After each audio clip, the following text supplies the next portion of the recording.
तत्व का नाम लिखते समय, तत्व का नाम लिखते समय 3 अंकों के मूल नाम,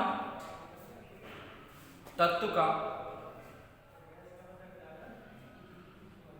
नाम लिखते समय 3 अंकों के मूल नाम, 3 अंकों के मूल नाम क्रम से लिखते हैं, क्रम वाइज क्रम से लिखते हैं। तत्व का नाम लिखते समय 3 अंकों के मूल नाम, 3 अंकों के मूल नाम क्रम से लिखते हैं। अंतिम अंक के मूल नाम में, अंतिम अंक के मूल नाम में अनुलग्न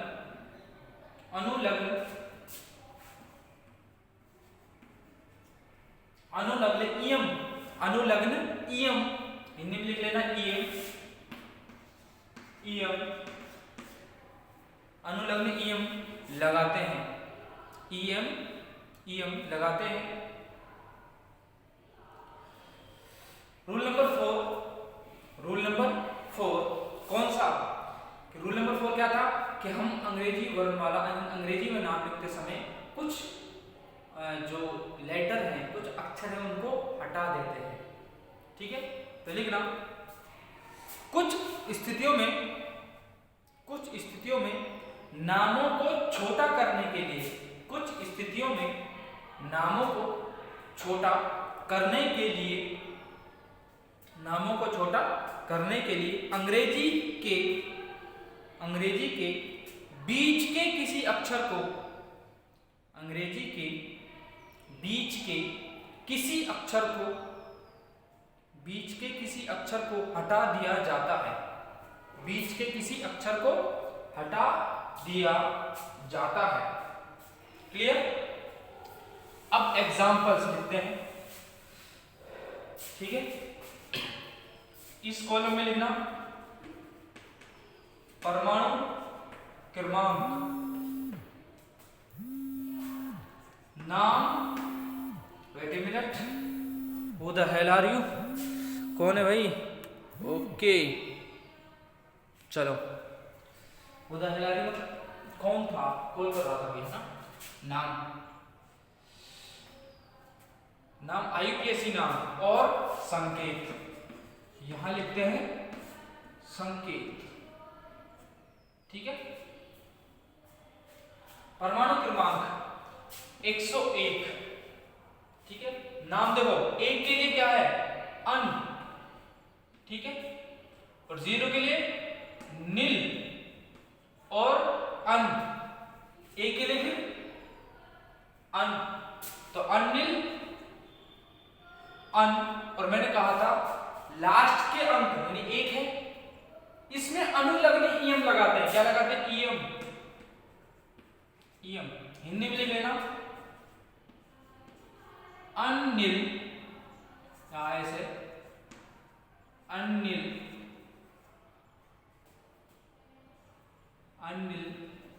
अनियम। ठीक है, अनिल, अनियम। 102 क्या है? अनिल, 2 के लिए बाई और फिर इयम। अब देखो 2 बार आई आएगा तो मैं 1 बार ही लिख रहा हूं, बाय, अनिल बाई इयम। संकेत देखो, इसके लिए संकेत देखो, यू एंड यू। ठीक है, और अनिल बाई इयम के लिए देखो यू एंड बी। ठीक है, बाई इयम। 103 अनिल, देखो ट्राइयम, ट्राई और इयम, आई को हटा दिया, ट्राइयम। हिंदी में लिख सकते हो, है ना, यू एन टी। क्या होगा? U N T. 104 unnilquadium, quad, और उसके बाद इयम। ठीक है, संकेत U N Q, U N Q. 105 के लिए अन नील, 5 के लिए पेंटियम, ठीक है, UNP,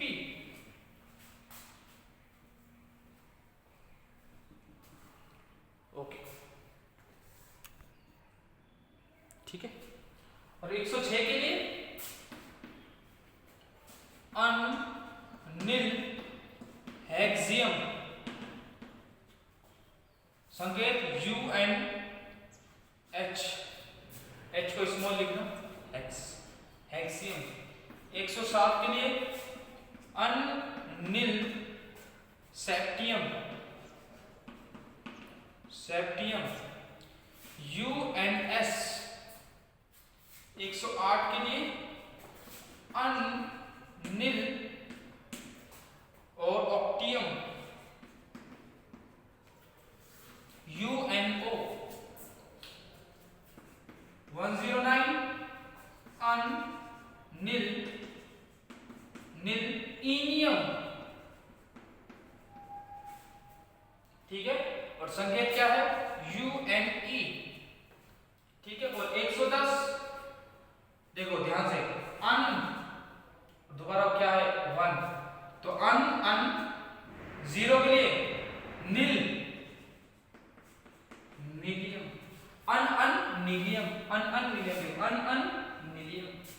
तो E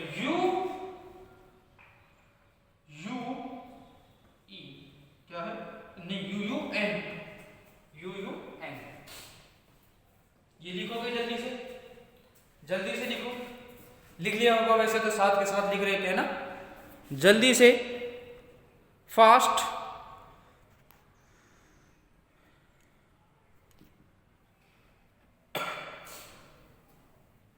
जल्दी से लिखो।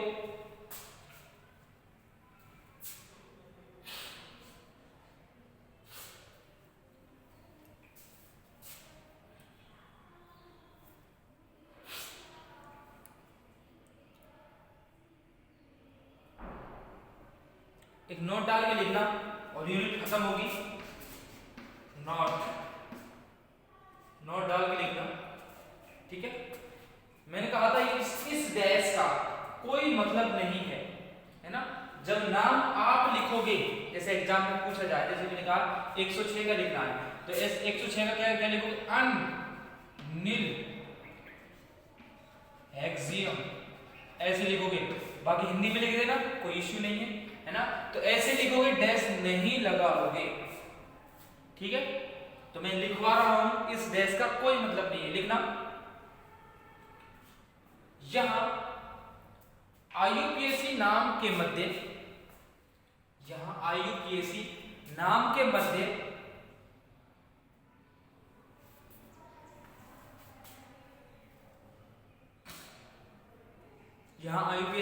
मध्य डैश, ऐसे ही लिखना, डैश ब्रैकेट में लिखना, ये डैश, इसे हाइफन कहते हैं। डैश नहीं लगाया जाता, डैश नहीं लगाया जाता।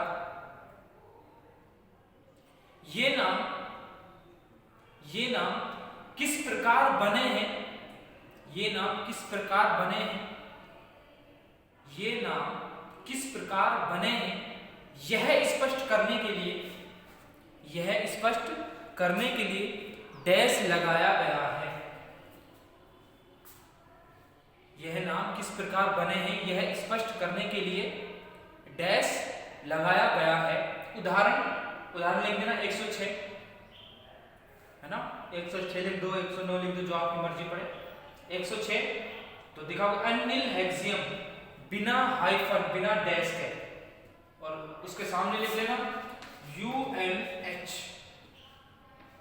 संकेत है, ठीक है, अनिल हेक्सियम। इस तरीके से यूनिट कंप्लीट होती है। तो मैं इस क्लास में, इस यूनिट के लिए पर्टिकुलरली लास्ट ईयर के क्वेश्चन डिस्कस करवा रहा हूं, तो पेशेंस रखें, ठीक है। इरेज करो, क्या लिख लिए होंगे, ऐसे तो बड़ी बात नहीं है। लास्ट ईयर के क्वेश्चन किस प्रकार से पूछे गए हैं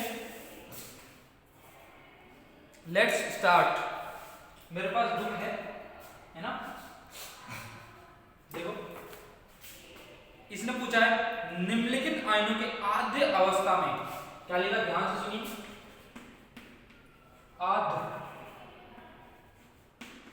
आद्य अवस्था में अयुग्मित इलेक्ट्रॉनों की संख्या। आद्य अवस्था का मतलब क्या है, मूल अवस्था, यानी उत्तेजित अवस्था नहीं होनी चाहिए, मूल अवस्था है ना, जिसे इंग्लिश में कहते हैं ग्राउंड स्टेट, मूल अवस्था। उसने एग्जांपल दिए, एक दो एग्जांपल, La3+, Tb3+। इनमें अयुग्मित इलेक्ट्रॉनों की संख्या बतानी है। देखो लैंथेनम का इलेक्ट्रॉनिक विन्यास क्या होता है, 4f0 5d16s2, ये होता है इलेक्ट्रॉनिक विन्यास इसका, लैंथेनम का। लैंथेनम 3+ के लिए 3 इलेक्ट्रॉन निकाल देंगे, 3 इलेक्ट्रॉन निकल गए। अयुग्मित इलेक्ट्रॉनों की संख्या क्या है, 0, तो इसमें अयुग्मित इलेक्ट्रॉनों की संख्या 0 होगी। टर्बियम, इसका इलेक्ट्रॉनिक विन्यास क्या होता है, देखो टर्बियम, लेट मी चेक, ठीक है, तो इसका इलेक्ट्रॉनिक विन्यास होता है 4f13 5d0 6s2, किसका, टर्बियम का ओनली। और टर्बियम 3+ का इलेक्ट्रॉनिक विन्यास देखो ध्यान से, कितना होगा, 12 4f12। एक बार मुझे चेक कर ले दो,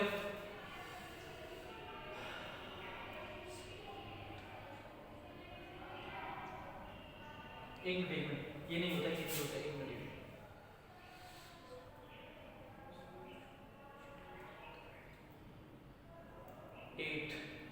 8 का मतलब इसका इलेक्ट्रॉनिक कॉन्फ़िगरेशन है 9। इसका इलेक्ट्रॉनिक विन्यास क्या है, टर्बियम का 4f9 5d06s2 होता है, मैंने 13 लिखा था, सॉरी। तो ये इलेक्ट्रॉनिक विन्यास होता है जब इसमें से 3 इलेक्ट्रॉन जाएंगे तो यहाँ कितने बचेंगे, 8। और 8 का मतलब क्या है, देखो 8 का मतलब क्या है, देखो 1 2 3 4 5 6 7, देखो 2 3 4 5 6 7 और ये 8, कितने कब चुके, देखो पहले कब चुके हो, 1 2 3 4 5 6 7, 7 में पहले एक एक भरोगे, उसके बाद तो बचे कितने, टर्बियम में 6 अयुग्मित इलेक्ट्रॉन होंगे, किसमें, टर्बियम 3+ में कितने होंगे, 6। 3 निकालोगे जब, 2 तो ये गए, एक इसका जाएगा, तो कितने अयुग्मित इलेक्ट्रॉन होंगे, 6, यानी 6 अयुग्मित इलेक्ट्रॉन होंगे। ऐसे इस क्वेश्चन को सॉल्व करोगे, यानी पहले इलेक्ट्रॉनिक विन्यास, फिर उस इलेक्ट्रॉनिक विन्यास में जैसी उसकी ऑक्सीजन अवस्था है, जैसा आयन भरा, उतने इलेक्ट्रॉन निकालोगे और अयुग्मित इलेक्ट्रॉनों की संख्या ज्ञात करोगे।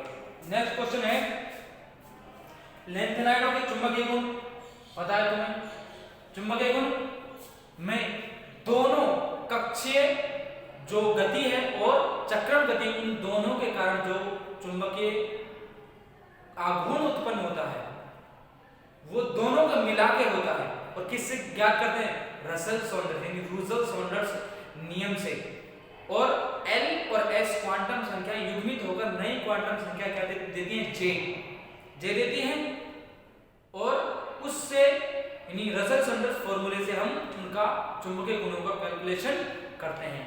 कक्षीय गति को उपेक्षित नहीं किया जा सकता। नेक्स्ट क्वेश्चन है, लैंथेनाइड समुच्चय बहुत अच्छे तरीके से करवाया है ना। उसके बाद है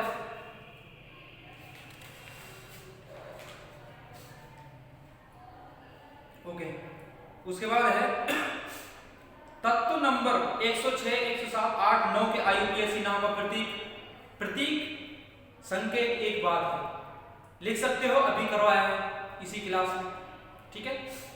उसके बाद है यूरेनियम से नेपच्यूनियम प्लूटोनियम अमरीशियम के पृथक्करण के रसायन की विवेचना बताया।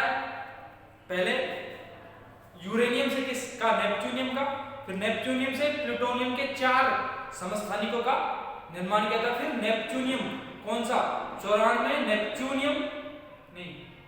नेपच्यूनियम 239 से कितने, किसका का निर्माण होता है? नहीं, 94 नेपच्यूनियम 243 से अमरीशियम का निर्माण होता है, क्योंकि नेपच्यूनियम 243 कहता है बीटा उत्सर्जक होता है। ठीक है, और हमने 3 विधियां पढ़ी थी, अवक्षेपण, विलायक निष्कर्षण, और तीसरी कौन सी थी? आयन विनिमय, जो 2 पदों में हुई थी, पढ़ चुके हैं। नेक्स्ट क्वेश्चन है, हल्के एक्टिनाइड तत्वों के गुण संक्रमण तत्वों के गुणों से ज्यादा मिलते हैं। ये बहुत अच्छा क्वेश्चन है, लेकिन हम इस क्वेश्चन को कर सकते हैं। देखो, जो एक मिनट, ठीक है, हल्के लैंथेनाइड कहा उसने, कौन से? हल्के लैंथेनाइड संक्रमण तत्वों से, यानी डी ब्लॉक के तत्व।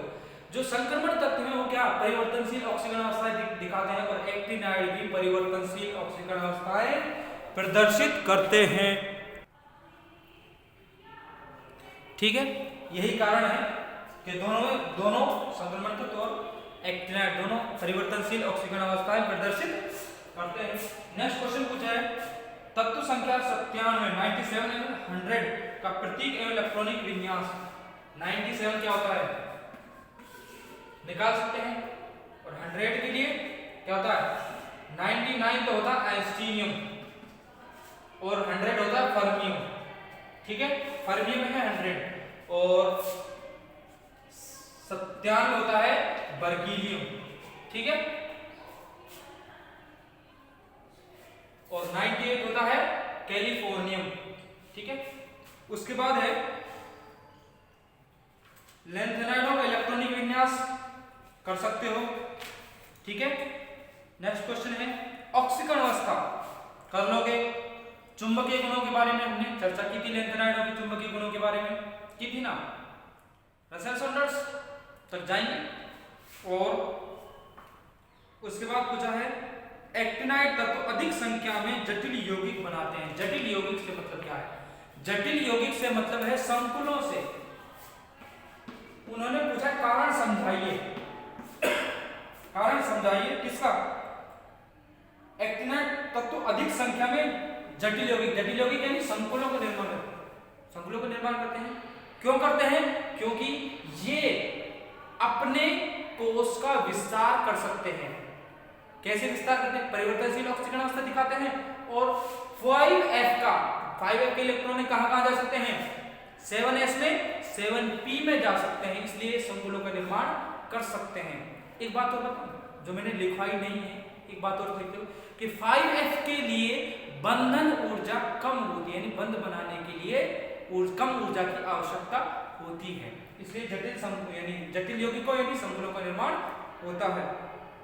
उसके बाद है, परमाणु क्रमांक बढ़ने पर एक्टिनाइडों की त्रिज्या घटती है। बिल्कुल घटती है, इसके बारे में समझा सकते हैं क्यों? एक्टिनाइड संकुचन से।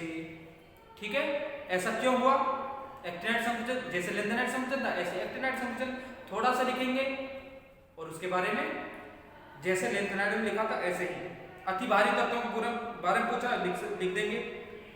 उसके बाद लैंथेनाइड संकुचन के परिणाम पढ़ चुके हैं। परिणाम आयनिक विभव है, घनत्व है, इट्रियम का भारी लैंथेनाइड के साथ पाया जाना, और क्षारीय गुण पढ़ चुके हैं।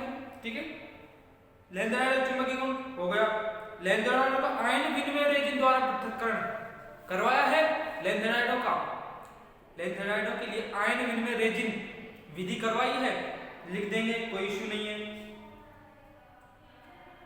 लैंथेनाइडों की तुलना में एक्टिनाइडों में संकुल बनाने की प्रवृत्ति अधिक क्यों होती है? अभी पढ़ के आए हैं। एक्टिनाइड परिवर्तनशील ऑक्सीकरण अवस्था दिखाते हैं, उनमें 5F कक्षक के लिए बंधन ऊर्जा कम होती है, 4F के लिए बंधन ऊर्जा अधिक होती है। क्लियर? उसके बाद है लैंथेनाइड एक्टिनाइड में 4 प्रमुख अंतर, मैंने 8 करवाए हैं, कर सकते हैं 4 अंतर। एक्टिनाइड तत्वों के ऑक्सीकरण अवस्थाएं लैंथेनाइड तत्वों की तुलना में अधिक क्यों होती है? 2 कारण लिखवाए हैं। मैंने लिखवाया था कि जब ये दूसरा पॉइंट है, जब एक्टिनाइडों की ऑक्सीकरण अवस्थाओं के बारे में चर्चा की थी, दूसरे पॉइंट के बाद मैंने 2 कारण लिखवाए थे। परिवर्तनशील ऑक्सीकरण अवस्था प्रदर्शित करते हैं, इसलिए उच्च ऑक्सीकरण अवस्था में ये आयनिक यौगिक बनाते हैं, आयनिक यौगिक बनाने के 2 कारण जो लिखवाए थे वही परिवर्तनशील ऑक्सीकरण अवस्था के भी कारण होते हैं। क्लियर कर देंगे। एक्टिनाइड तत्वों के परमाणु क्रमांक नाम और प्रतीक लिख देंगे। ठीक है, ओके। उसके बाद है इट्रियम व भारी लैंथेनाइडों के गुणों में बहुत समानता है। क्या कहा? इट्रियम और भारी लैंथेनाइड के बीच में क्या समानता बताइए। ये समानता वही है जब मैंने लैंथेनाइड संकुचन के परिणाम बताए थे ना, वहां आपको लिखवाया है कि इट्रियम भारी लैंथेनाइडों के साथ पाया जाता है, लिखवाएगा वही, ये रीजन वही है। समानता होगी जब ही तो पाए जाएंगे साथ, वही रीजन लिखना है। उसके बाद है यूरोपियम व इटर्बियम के आयन उच्च होते हैं। आयन उच्च होने से मतलब इनका आकार उच्च होता है। आयन, ये शायद क्वेश्चन गलत है, आयन उच्च होते हैं। आई डिडंट अंडरस्टैंड, छोड़ो, क्योंकि शायद कुछ गलती की है इसने। ठीक है, लैंथेनाइड के त्रिसंयोजी आयनों के चुंबकीय आरेख द्विनोडीय होती हैं, द्विनोडीय होते हैं। ये पूछा, मैंने कहा था, ये सिर्फ बताया था, लिखवाया नहीं था। क्या बताया था कि मैंने देखा लैंथेनाइडों के लिए कहां से, सीरियम से ल्यूटेशियम तक पहले अयुग्मित इलेक्ट्रॉनों की संख्या बढ़ती है। पता कैसे? देखो यहां समझो।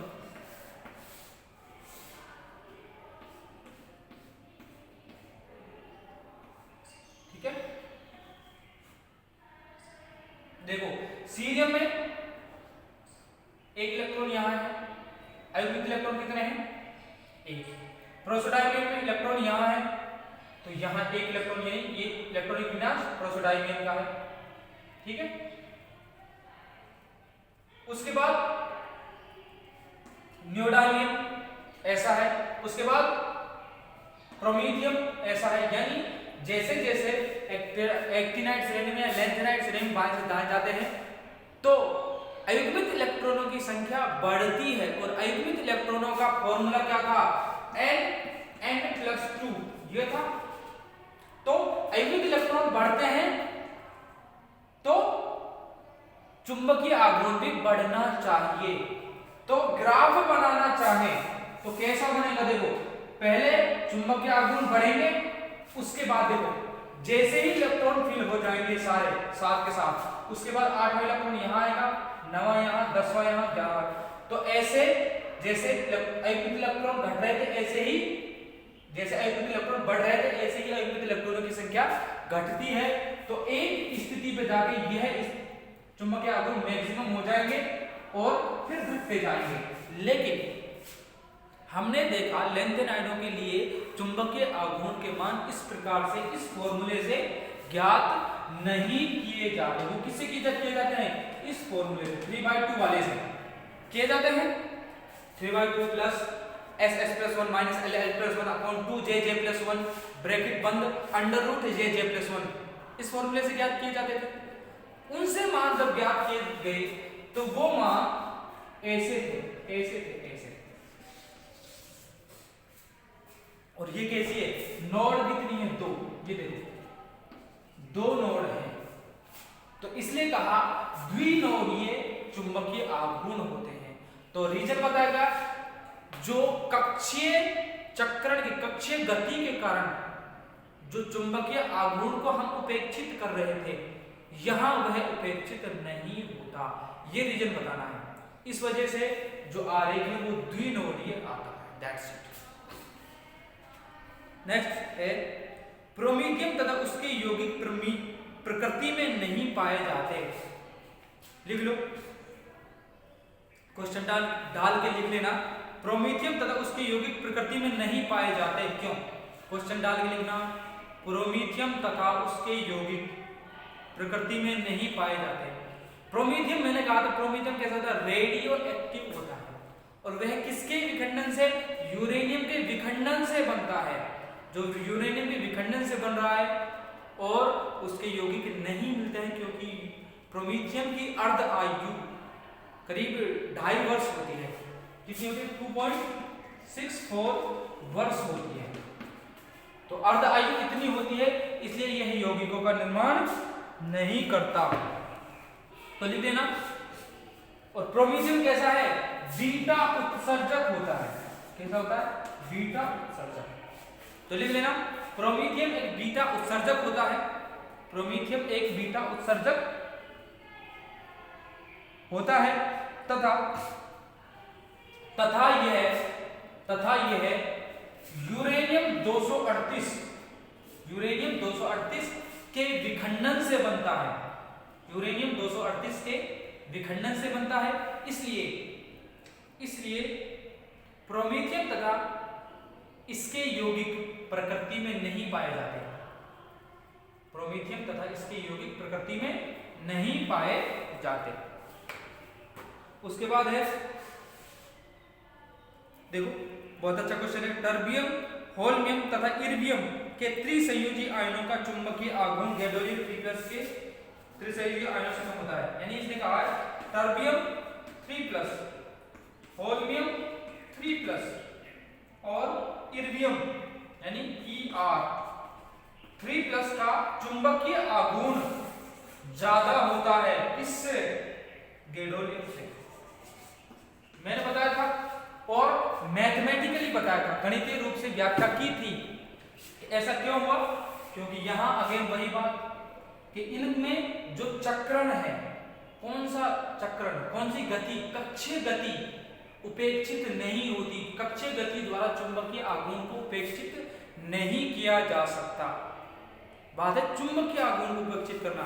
कक्षीय गति तो होती है, लेकिन उसके द्वारा चुंबकीय आघूर्ण को उपेक्षित नहीं किया। और मैथमेटिकली मैंने करके देखा था, निकाल के कैलकुलेट किए थे। यहाँ इलेक्ट्रॉनों की संख्या क्या है? अधिकतम है, लेकिन चुंबकीय आघूर्ण के मान अधिकतम नहीं है। निकाला था ये, ठीक है। तो ये कर लेंगे। ओके, नेक्स्ट क्वेश्चन इज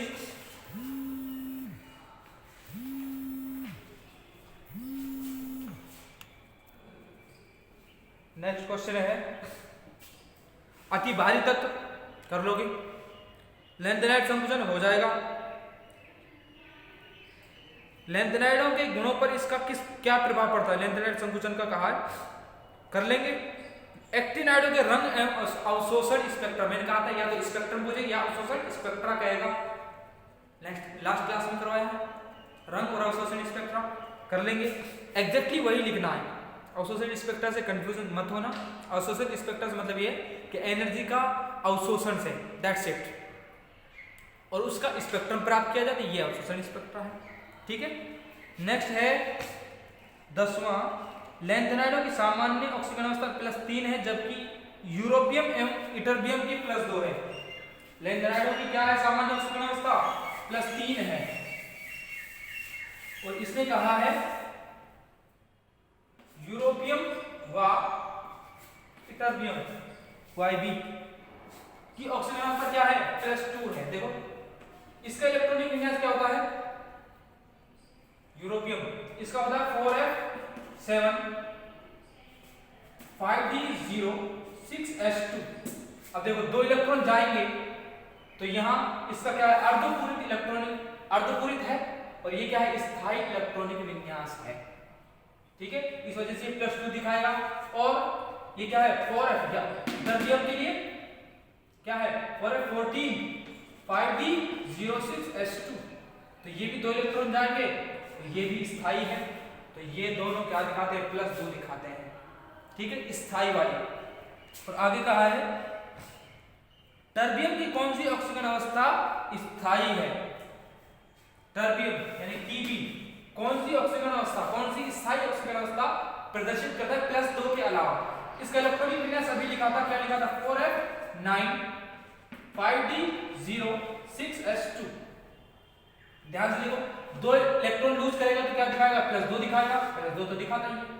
अब 2 और इलेक्ट्रॉन त्याग दे तो इसका क्या होगा? 4f7। ये क्या है? स्थायी है। तो ये 3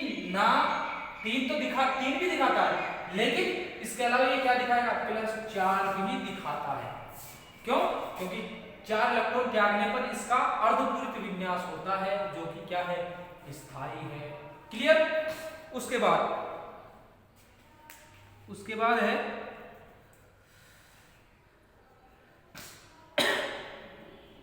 संक्रमण तत्वों के आयन विभवों के मान s ब्लॉक के तत्वों की तुलना में उच्च एवं लगभग स्थिर होते हैं। यानी s ब्लॉक के तत्व हैं, उनमें 2 इलेक्ट्रॉन या 1 इलेक्ट्रॉन त्यागने के बाद स्थायी उत्कृष्ट दशा यानी उत्कृष्ट गैस विन्यास प्राप्त कर लेते हैं। जैसे कोई इलेक्ट्रॉनिक विन्यास क्या, मान लो 4s2 है, 2 इलेक्ट्रॉन त्यागेगा तो लास्ट इलेक्ट्रॉनिक विन्यास क्या होगा, 3p6, और ये कैसा है, उत्कृष्ट गैस जैसा है। तो ये क्या है, पूर्ण पूरित है, तो स्थायी है। लेकिन डी कक्षकों में यानी संक्रमण तत्वों में 2 इलेक्ट्रॉन त्यागने के बाद भी डी कक्षकों में इलेक्ट्रॉन बचे रह जाते हैं, तो वो स्थायी नहीं है। ठीक है, इसलिए ये संक्रमण तत्व क्या करते हैं, संक्रमण तत्व की आयनन विभव के मान कम होते हैं। और हमने देखा था कि लैंथेनाइडों के लिए जो आयनन विभव के मान थे वो उच्च ऋणात्मक होते थे। ठीक है, आयनन विभव के नहीं, अपचयन विभव के मान। ठीक है, एक्टिनम केवल प्रस्तीन ऑक्सीकरण अवस्था प्रदर्शित करता है। देखो एक्टिनम, इसका इलेक्ट्रॉनिक विन्यास क्या है, 4f नहीं 5f, 5s0 और 6d1 7s2, 3 क्या देगा, ये क्या है, खाली है, रिक्त यानी स्थायी है ना, +3 दिखाता है। उसके बाद है तत्व नंबर 100 व 103 का प्रतीक, 103 का प्रतीक व इलेक्ट्रॉनिक विन्यास कर देंगे। लैंथेनाइडों के चुंबकीय गुण हो जाएगा। हाँ, लैंथेनाइडों के चुंबकीय गुण संक्रमण तत्वों से किस प्रकार भिन्न है, कर दोगे। संक्रमण तत्वों के चुंबकीय आघूर्ण का मान कैसे निकाला जाता है, n+2 से, और लैंथेनाइडों के लिए कैसे किया जाता है, रसेल सॉन्डर्स यानी रूसेल सॉन्डर्स नियम से। ठीक है, हो जाएगा। उसके बाद ये भी हो जाएगा। ठीक है, इस तरीके से यूनिट कंप्लीट हो जाती है। 1-2 क्वेश्चन है, जैसे ट्रांसयूरेनिक तत्व क्या होते हैं मैंने करवाया था, और इन्हें कैसे प्राप्त किया जाता है, कैसे प्राप्त किया जाएगा, रेडियो विखंडन से यानी रेडियो सक्रिय विखंडन से प्राप्त किया जाता है। मैंने जहां पृथक्करण करवाया था वहां थोड़ा सा लिखवाया है, कैसे रेडियो सक्रिय विखंडन की कुछ अभिक्रियाएं लिखवाई है, वो लिख दोगे, क्वेश्चन बन जाएंगे। इलेक्ट्रॉनिक विन्यास लिख दोगे, कोई इश्यू नहीं है। ठीक है, परायूरेनिक ट्रांसयूरेनिक एक ही बात है। और ठीक है, इस तरीके से यूनिट कंप्लीट हो गई है और लास्ट ईयर के क्वेश्चन भी हो गए। तो नेक्स्ट क्लास में जब भी आएंगे न्यू यूनिट स्टार्ट करेंगे। आई थिंक एसिड बेस कर लेंगे पहले, मिलते हैं नेक्स्ट क्लास में।